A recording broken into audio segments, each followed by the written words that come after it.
Sayang, kedengaran satu suara dari rumah agam itu. Ia adalah suara yang megah dan bergema, meresapi setiap suku kata dengan berat dan makna yang istimewa. Apa yang kamu buat di sini? Hari sudah agak gelap. Seorang wanita muncul dari rumah, memakai gaun merah tua, berlipat dan berkedut, yang disesuaikan dengan susuk tubuhnya. Saya tidak pernah melihat imej yang begitu harmoni. Dia lebih tua daripada Camilla, mungkin 45. Kulitnya berwarna coklat gelap yang pekat dan hangat, lebih gelap daripada Alexander. Rambut keritingnya yang gelap dan halus, berjalur jarang dengan helaian rambut keemasan, dikumpul menjadi sanggul longgar, menampakkan leher yang anggun dan panjang. Belakang dan bahunya lurus tanpa cela, dan pergerakannya anggun dan mudah. Ah, serunya sebaik sahaja melihat saya, wajahnya yang berbentuk hati serta-merta bersinar. Verity, kamu telah tiba. Dia menghampiri saya, diselubungi awan aroma melati. Ketawanya seperti muzik. Maafkan saya, Cik Pavement. Mercy telah memberitahu saya begitu banyak tentang kamu, sehingga saya rasa seolah-olah kita telah berkawan untuk masa yang lama. Jadi begitulah Lady Lauren, fikir saya. Kawan Mercy. Saya memberi hormat ringkas. Dia hanya melambaikan tangannya sebagai tanda terima kasih, dan gelang halus berkilauan di pergelangan tangannya. Oh, tak perlu formaliti macam tu, dia meyakinkan saya. Tolong, panggil saya Dauphin. Kami menerima surat awak beberapa hari yang lalu, tetapi kami tidak tahu bila awak akan menerimanya. Kemudian semalam, satu bungkusan tiba yang dialamatkan kepada awak, dan saya sedar awak sudah dalam perjalanan. Bungkusan? Saya bertanya. Mulut saya serta-merta kering. Rupa-rupanya, Camilla telah menghantar kapal layar terpantas untuk sampai ke sini sebelum ketibaan saya. Ya, Dauphin mengangguk. Mungkin daripada kakak awak. Saya rasa awak pasti ingin memberitahunya bahawa awak telah tiba dengan selamat. Sila bawa barang-barang awak ke bahagian utara, katanya kepada pekerja upahan. Saya harap tetamu kita akan menyukai pangsapuri ini. Saya minta maaf jika ketibaan saya mengejutkan awak. Oh, apa yang awak katakan? Kami sangat gembira awak menerima jemputan kami. Bukankah begitu, Alexander? Si Dauphin menggeletik lembut belakang lehernya, dan dia mengangguk, senyuman menawan terpancar di sudut mulutnya. Saya baru sahaja keluar mencari anak saya dan sedang bersiap untuk menukar pakaian untuk makan malam. Aku meliriknya sekali lagi, terkejut kerana pakaian yang begitu elegan itu hanyalah gaun siang. Saya harap awak belum makan lagi. Lady Lauren mengangkat keningnya dan sedikit mencebik. Menunggu jawapan saya. Matanya sama seperti Alexander, hijau laut yang berkilauan dengan rona jingga kekuningan yang hangat dan kaya, berbingkai cahaya keemasan. Dia terus memandang saya dengan minat yang tulen dan sedikit menakutkan. Tidak, saya belum sempat lagi. Dia tersenyum lebar. Hebat. Sudikah awak makan bersama kami? Saya mesti memaklumkan James untuk menyediakan meja dengan tetamu kita. Sudikah awak beritahu dia, Alexander? Cik Faumans pasti letih dengan perjalanannya. Ibu tidak berniat untuk membebankannya dengan makan malam formal yang panjang. Bukan. Mungkin kita boleh membawakannya sesuatu ke biliknya supaya dia boleh membungkus barang dan berehat dengan tenang. Saksaan. Dolphin ketawa. Adakah awak begitu menderita dengan makan malam saya? Hanya jika kita dihidangkan 7 hidangan puyuh berturut-turut, jawab Alexander. Mungkin ia ilusi optik, tetapi dalam cahaya gas ungu. Saya sangka dia mengenyitkan mata kepada saya. Saya tidak dapat menahan senyuman, terpesona dengan daya tarikannya. Ya, ia pasti akan menjadi potret yang indah. Bolehkah awak beri amaran kepada James? Ulang Dolphin itu dengan bersungguh-sungguh. Sambil melirik saya, Alexander mengangkat bahu. Seolah-olah mengatakan bahawa dia telah melakukan segala yang mungkin untuk menyelamatkan saya. Dengan gembira. Jumpa lagi. Cik Faumans, katanya sambil berguling di kerusinya dan berpaling ke arah pintu. Kemudian dia memanjat tanjakan yang menghubungkan dua permukaan pada ketinggian yang berbeza dan menghilang ke dalam rumah. Dolphin berpaling kepada saya, Alex betul. Awak mesti sangat letih dengan perjalanan itu. Dia melirik skirt saya dengan penuh penilaian. Tetapi matanya masih bersinar dengan kebaikan. Ya, ia adalah perjalanan yang panjang, saya akui. Walaupun saya sangat menikmati perjalanan itu. Saya tidak pernah mengembara sejauh ini ke pedalaman benua itu sebelum ini. Dolphin mengangkat keningnya kerana terkejut. Saya akui. Awak mengejutkan saya.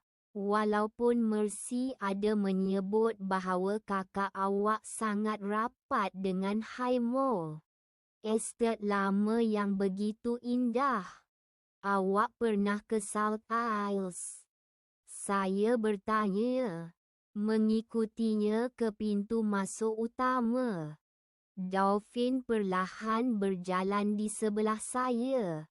Bertahun-tahun yang lalu, ia adalah bulan madu kami. Ibu awak sedang mengandung ketika itu. Anak kembar 3. Saya rasa dia mengangguk sendirian. Saya tidak pernah melihat air sebanyak ini. Dan Gerard, suami saya juga tidak. Kesiannya, dia sangat menderita dalam perjalanan ke sana dan kembali. Ya, Ombak boleh kelihatan seperti satu cabaran bagi mereka yang tidak biasa dengannya. Saya tercungap-cungap terkejut ketika melangkah masuk ke ruang masuk yang luas yang memisahkan jalan dari bahagian dalam. Terdapat begitu banyak cahaya, kehijauan, dan keindahan yang luar biasa. Silingnya kelihatan sangat tinggi. Beberapa tangga berganda menuju ke balkoni yang menghijau. Di atasnya terdapat tingkap hiasan yang besar. Pokok menjalar besar kelihatan di luar. Nampaknya terdapat taman atas bumbung. Pada hari-hari yang cerah, ia mungkin melembutkan sedikit cahaya matahari, memberikan warna hijau pada dinding batu putih. Kini bilik itu diterangi oleh chandelier berkilauan daripada pokok menjalar logam yang dihiasi dengan bunga kristal yang berkilauan. Pokok palma pasu yang besar dan pasu bunga segar menghiasi setiap permukaan yang ada. Lantainya diturap dengan jubin marmar coklat, dan lambang keluarga yang besar menghiasi tengah bilik. Mozaik yang diperbuat daripada kepingan kecil kaca emas mawar, berkilauan dalam cahaya yang semakin pudar. Bunyi air yang mengalir dapat didengari dengan jelas di salah satu dahan koridor. Jelas sekali sebuah pancutan air. Ini menakjubkan. Si dolphin memandang sekeliling bilik, seolah-olah memeriksa untuk memastikan semuanya berada di tempatnya. Saya sangat gembira awak menyukainya. Semasa saya mula-mula tiba di Shontilal, Gerard belum pun merayu saya. Hampir seluruh rumah itu dicat dengan warna hijau zaitun yang sangat kusam. Walaupun begitu, saya fikir saya akan mengubah segalanya jika saya menjadi tuan rumah ini. Sebuah rumah sepatutnya mesra. Tempat di mana anda boleh bernafas dengan mudah dan melarikan diri daripada semua masalah dunia ini. Betul tak? Saya begitu terpesona dengan cahaya langit sehingga saya terlupa untuk mengangguk. Saya membayangkan betapa indahnya ia akan kelihatan pada malam yang gelap dan tanpa bulan. Buruj akan terpantul di tingkap kaca berwarna, bergabung menjadi lautan cahaya bintang yang memukau. "Mari," katanya, sambil menarik siku saya dengan lembut ke arah tangga di sebelah kiri.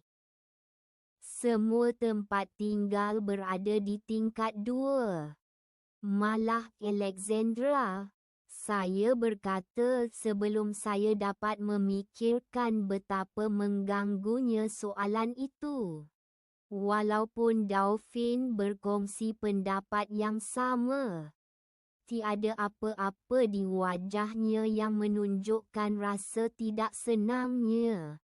Sudah tentu.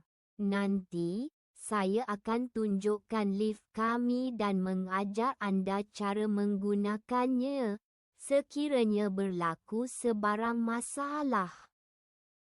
Ia adalah sistem unik yang dikuasakan oleh Steam. Suami saya sangat berbangga dengannya. Sangat ingin tahu. Ini adalah salah satu contoh pertama seumpamanya. Selepas kemalangan Alexander, dia berhenti sejenak untuk meluruskan gubahan bunga di pendaratan. Dia menarik keluar sebatang tangkai bunga yang longgar dan memusingkannya di antara jari-jarinya. Kami mahu dia dapat bergerak di sekitar estet sepanjang masa dan tidak pernah rasa tersisih. Seluruh rumah disesuaikan dengan keperluannya. Yang pertama dan paling penting, sudah tentu, lift. Tanjakan di dalam dan di luar. Laluan di taman diratakan dengan teliti supaya roda tidak tersangkut di tanah yang tidak rata. Malah terdapat lift di pantai supaya dia boleh menaiki bot jika dia mahu. Ia sungguh indah. Dia mempunyai pembantu peribadi yang membantunya naik dan turun dari kerusinya dan menguruskan urusan peribadinya. Frederick, Anda akan bertemu dengannya tidak lama lagi. Dia sukar untuk dirisaukan. Dauphin menggantikan bunga dalam gubahan itu. Tempat tinggal keluarga berada di bahagian selatan. Pangsapuri awak ada di sini. Dia memimpin saya menaiki tangga kedua. Kemudian menuruni koridor panjang berlantai gelap. Tingkap-tingkap tinggi yang melengkung berjajar di satu sisi koridor, menawarkan pemandangan indah bahagian hadapan estet. Di antara tingkap-tingkap itu, pokok-pokok marmar putih dapat dilihat, dahan-dahannya menjulur ke atas dan membentuk gerbang penghubung. Daun-daunnya merebak di siling koridor yang melengkung, mewujudkan kubah yang tersendiri. Saya tidak tahu banyak tentang pokok, tetapi saya dapat melihat semuanya berbeza. Ada yang mempunyai daun yang nipis dan bulat, ada yang tajam, lebih besar daripada tapak tangan saya dan berujung bergerigi. Di seberang lorong terbentang deretan pintu yang panjang. Dibingkai dengan pokok anggur dan kehijauan yang diukir dengan seni. Di antaranya tergantung lampu emas mawar. Hanya lampu-lampu ini yang memegang lilin dan bukannya gas. Berkelip-kelip riang menantikan malam. Di sinilah kita, umum Dauphin, berhenti di pintu terakhir. Dahan-dahan yang sarat dengan bunga bergulung di sepanjang dinding. Seolah-olah menyembunyikan pintu masuk ke taman rahsia. Hebat! Ini adalah pangsapuri kegemaran saya di estet ini. Akui Dauphin, sambil membuka pintu. Masuklah, dan Anda akan melihat semuanya. Hamba upahan sudah ada di sini. Barang-barang saya terletak di tengah ruang tamu. Saya perasan sebuah kotak kayu di atas meja dan secara mental merasakan kemarahan Camilla, mungkin yang digunakannya untuk membungkus bungkusan ini. Saya mengalihkan pandangan. Seolah-olah berharap kotak itu akan hilang jika saya tidak melihatnya. Tingkap-tingkap terbuka luas. Langsir nipis bergoyang-goyang ditiup angin malam. Menampakkan balkoni dengan ruang duduk yang sudah disinari cahaya bulan. Dinding-dindingnya dicat dengan warna hijau yang sempurna, warna yang mengingatkan saya pada taman musim sejuk kami yang selembut baldu dan meriah di High Mall. Pintu berganda yang lebar menuju ke bilik tidur. Salah satu dindingnya diduduki sepenuhnya oleh katil besar dengan kanopi fabrik ringan yang tergantung di atasnya. Perabotnya dilapisi baldu dengan warna merah jambu tua, hijau, dan ungu yang menenangkan. Dindingnya berwarna arang dan plam yang muram, seperti duckwood. Pasu peeni yang akan mekar dengan segala kegemilangannya, disusun di seluruh bilik dengan ketepatan artistik. Saya tidak dapat membayangkan palet yang lebih menawan. Itu bilik mandi awak, kata Dauphin, sambil menunjuk ke pintu lain. Almari untuk pakaian awak. Meja itu sepatutnya penuh dengan kertas dan duckwood, tetapi jika ada yang hilang, awak boleh tekan loceng sahaja. Tali panjang berjumbai tergantung pada siling berwarna krim, dihiasi dengan corak kerja terbuka di sebelah katil. Meja-meja kecil dengan lilin merah jambu tua berdiri di kedua-dua belah sisi. Ia harum, memenuhi udara dengan aroma yang pekat dan tidak dikenali. Sekarang aku faham kenapa ini tempat kegemaran kau, kataku, fikiranku berputar-putar dengan kegembiraan. Walaupun hanya untuk seketika, semua ini akan menjadi milikku. Dia tersenyum lebar. Kadang-kadang aku datang ke sini pada waktu malam dan bersiar-siar di bilik-bilik, mengaguminya. Ini adalah bahagian dalaman pertama yang aku reka sendiri, dan ia adalah perasaan kepuasan yang menyenangkan, bukan? Apabila kau mencipta sesuatu yang indah daripada tiada apa-apa. Apabila kau dapat melihatnya dan berkata, "Ya, ini milikku. Karyaku."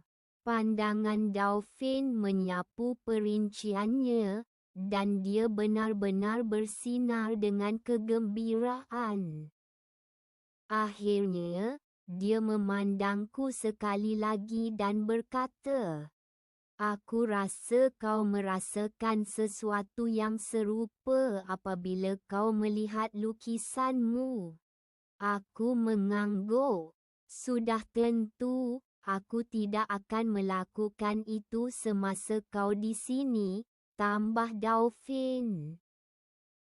Ketawanya yang kuat terlalu kuat di bahagian dalaman yang gelap dan berbunga ini.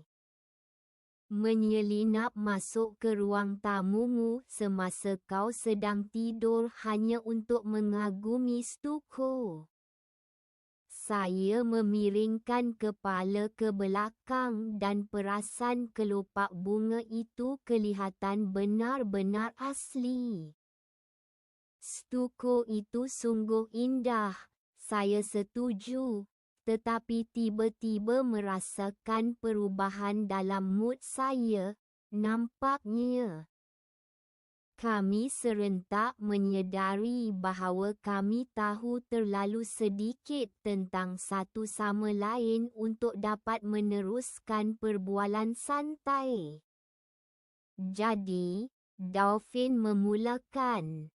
Makan malam dihidangkan pada pukul 8. Saya akan menghantar salah seorang hamba upahan untuk mengiringi anda ke dewan. Dia melirik ke arah rak perapian di atas pendiang api untuk memeriksa nombor pada jam kecil.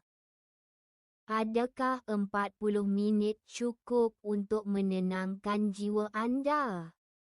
Saya juga agak kecewa kerana Dolphin tidak bersetuju dengan cadangan Alexander. Saya dengan senang hati akan menghabiskan malam yang tenang dalam kemewahan ini. Tetapi saya datang ke sini untuk bekerja, jadi saya mengangguk cepat.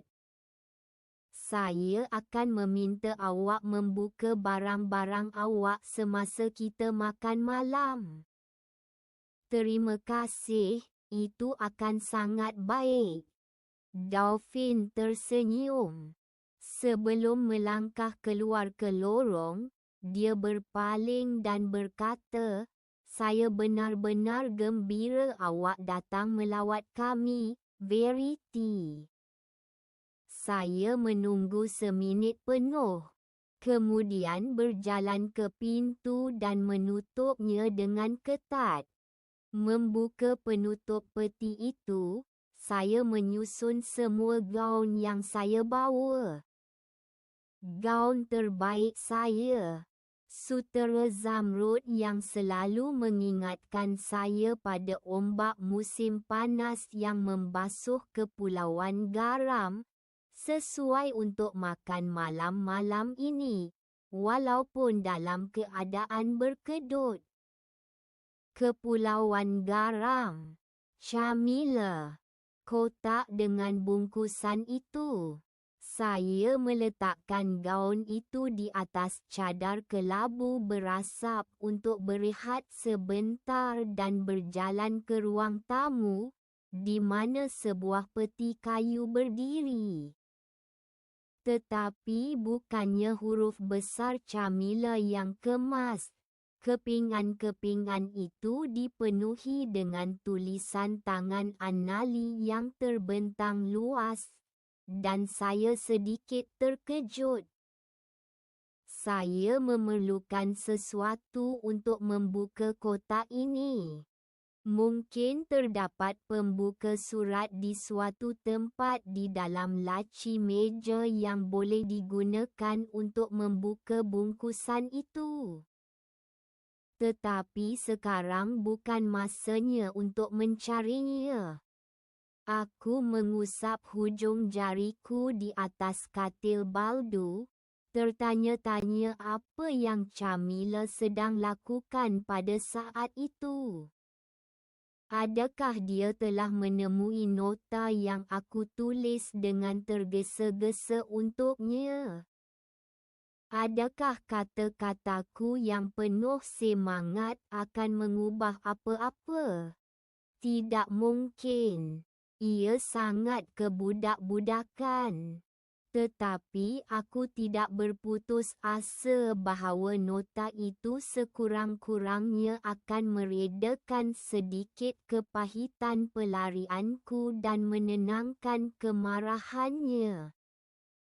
Aku menutup mata dan cuba membenamkan diri dalam keselesaan lembut bahagian dalam yang baru. Katil itu kelihatan sangat menarik. Dan baru sekarang aku benar-benar menyedari betapa letihnya aku sepanjang minggu lalu. Aku sangat memerlukan tidur dan rehat. Aku pasti tidak mahu turun ke bawah dengan gaun yang kusut dan diperkenalkan secara rasmi kepada Gerard Laurent, Duke of Bleme yang ke-28. Irama jam yang stabil di atas perapian. Mengira detik sehingga makan malam mula menggangguku. Sambil mengeluh, aku kembali ke beg pakaianku dan mula mencari peralatan mandian yang berjaya aku masukkan pada saat-saat akhir. Aku boleh buat ini. Saya boleh menjadikan diri saya segak, sempurna, sekata, dan turun ke tingkat bawah untuk mempesonakan, memikat, dan menjadi seperti yang dibayangkan oleh keluarga Lauren. Seorang seniman berbakat, mahir dalam dunia duniawi, yang datang khusus untuk melukis anak lelaki mereka di atas kanvas. Saya akan menjadi kebanggaan keluarga saya.